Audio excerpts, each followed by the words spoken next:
Israel could lose up to $11.5 billion a year if the Boycott, Divestment and Sanctions movement peaks.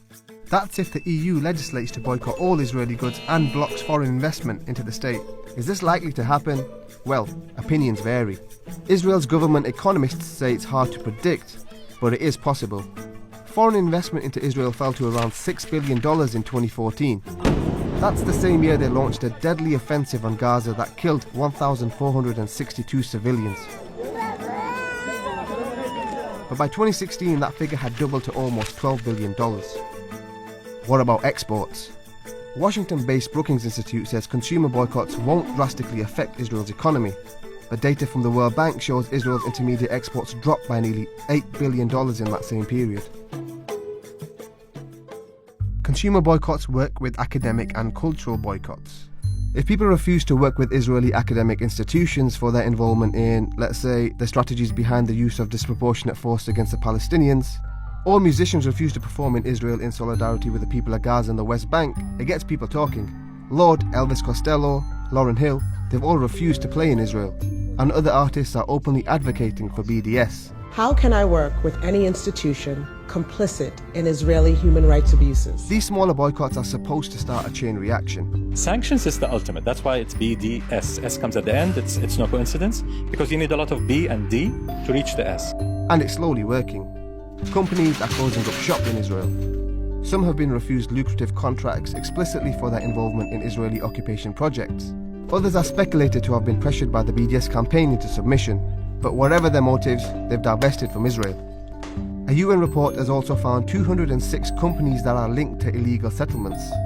The companies' activities range from banking and telecom to construction and tourism. Their names are being withheld until they've all been contacted.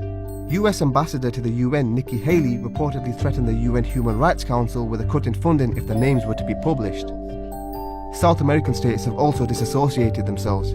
Venezuela and Bolivia have cut ties with Israel, and Brazil refused to allow former leader of the settler movement, Danny Dayan, to be Israel's ambassador in the country. The communities we established decades ago in the Jordan Valley will be here forever because they are essential for Israel's existence. BDS, more than anything, is impacting brand Israel. I'm less concerned today about any potential economic consequences. It's all about what you think of Israel, and whether you think Israelis are the good guys or the bad guys. Image on the world stage would matter to any country. It's no different for Israel. Many prominent Israelis have claimed BDS is anti-Semitic and even a threat to the existence of Israel itself. We're in the midst of an orchestrated global campaign to delegitimize Israel. Mr. Asad Abu Khalil, who he knows very well, is a leader of the BDS movement. He writes, the real aim of BDS is to bring down the state of Israel. The objectives of the BDS movement are: one, the liberation and the end of this occupation. Number two, the return of refugees to their homes and to their livelihoods. Number three is the end of apartheid and segregation and discrimination against Palestinians inside Israel and everywhere else. Israel has refused all three time and again.